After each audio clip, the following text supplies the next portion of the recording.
Hi, and welcome everyone to this webinar on our report, Understanding a Misunderstood Generation, which is all about millennials as a group, their preferences, their priorities, especially as these differ in regions across the globe. My name is Jacob Andelius. I'm a senior consultant at Universum, and I've been the project manager for this study. As most of you will have seen, this is a joint effort between INSEAD Emerging Markets Institute, the Head Foundation in Singapore, and Universum. And this has been a great collaboration where we really felt each partner was playing to its strengths.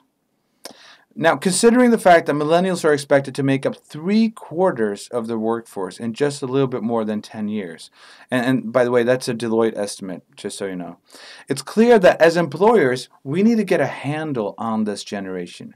It's imperative that we're sensitive to their particular profile, to their needs. Starting with talent attraction and recruitment all the way up to leadership and development when they're already part of the organization. But you may be forgiven for thinking, do we really need one more study on the millennials? Don't we already know all there is to know about them? And by the way, just so you know, we define them as people born between 1984 and 1996. Well, to be fair, there are lots of interesting studies out there, but they're all somehow limited in scope. To begin with, there's lots of research done on millennials in the US. And also, PwC does a huge millennial survey, but it's targeted mainly at its own employees. And that's a really strong bias, of course, in itself. Spanish mobile giant Telefonica, they did a really big survey a year ago together with Financial Times, but that one was focused mainly on technology adoption. And the ones that are indeed global, like the Deloitte Millennial Survey, we felt needed a much bigger sample size. So the goal of our project was to investigate some of the established notions or the conventional wisdom, if you will, about millennials as a group. And you could probably recount some of those off the top of your head right now. I think we all can.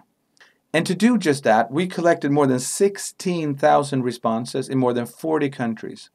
A lot of that came from our own database, because as you may know, we polled more than 700,000 people this year. And with the rest coming from external panel providers, other sources such as Facebook, etc. So what is some of the conventional wisdom that we want to probe deeper into? As a basis for our study, we went through many, if not most, of the major studies conducted on millennials recently, and we found that we could group the insights into 5 major themes.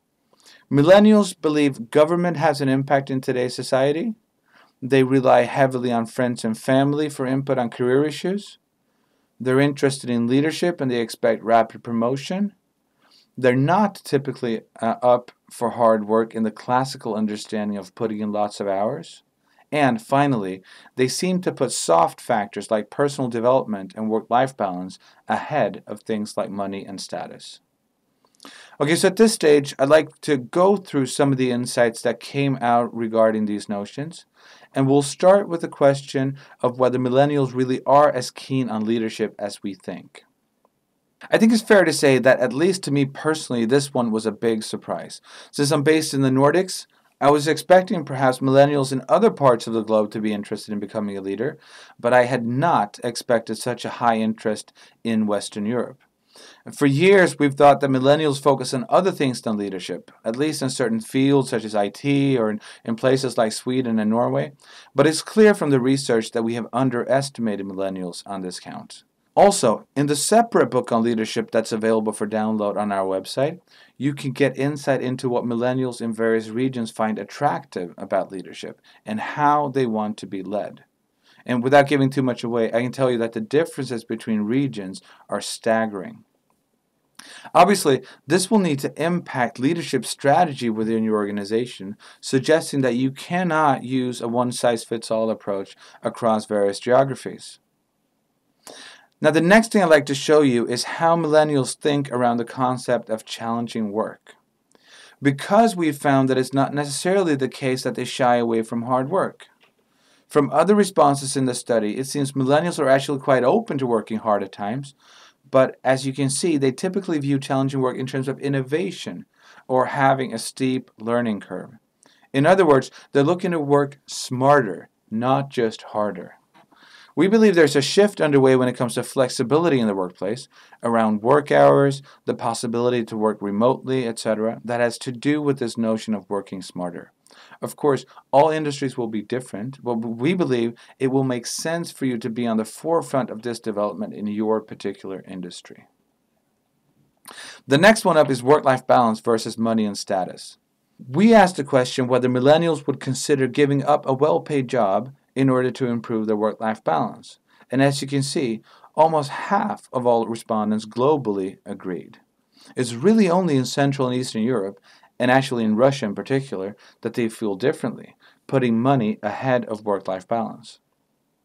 So don't count on being able to lure millennials with a package that is only or mainly focused on compensation.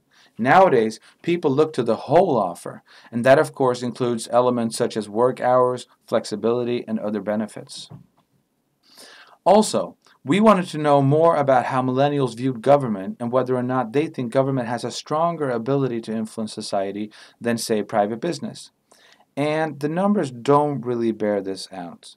If we look only to China, Hong Kong, and a few other places, millennials seem to agree. But across the world as a whole, people tend to have a greater faith in individuals or in private business. So, if you represent a private employer, in all likelihood, millennials are looking to you and not just the government to have a positive impact on society. And finally, we turn to the much touted question of whether millennials rely on their friends and family to secure input on career decisions. And here, the answer was surprisingly clear. No, they don't. In fact, it's really only in Africa where we're able to note that more than half find their input important. In most other places, one's family is seen more as a support, but the actual decisions millennials want to make themselves. So what does this mean for employers? We'd like to suggest a number of recommendations based on the insights that we mentioned.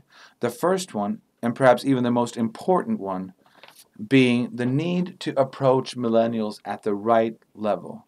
Basically, considering the differences that we've been able to note within regions, and APAC is probably the most notable example, you're bound to hurt yourself if you work only with regional averages when devising your talent strategy. It's really important to address this target group at least at the country level in order to get traction. In fact, why not even turn these country-based differences into competitive strengths?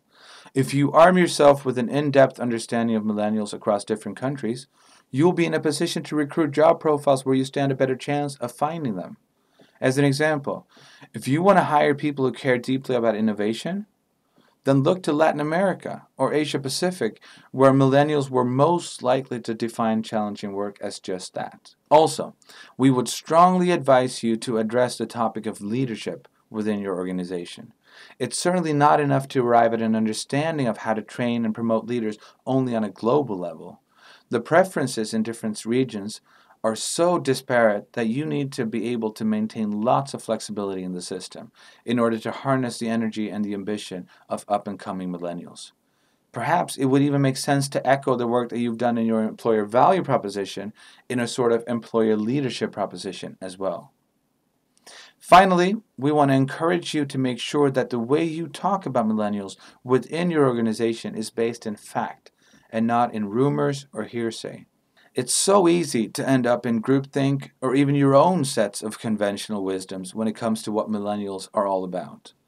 But by feeding insights on a regular basis based on hard research into the organization, you will be able to mitigate this, and hopefully you'll also find that your strategies become more effective as a result. I'd like to thank you for giving us the most precious commodity there is, your attention and your time, by joining us for this webinar. Again, if you want to find out more, please refer to the existing ebooks that are already out on the different topics, and make sure you register to receive the full report as that comes out in a few weeks.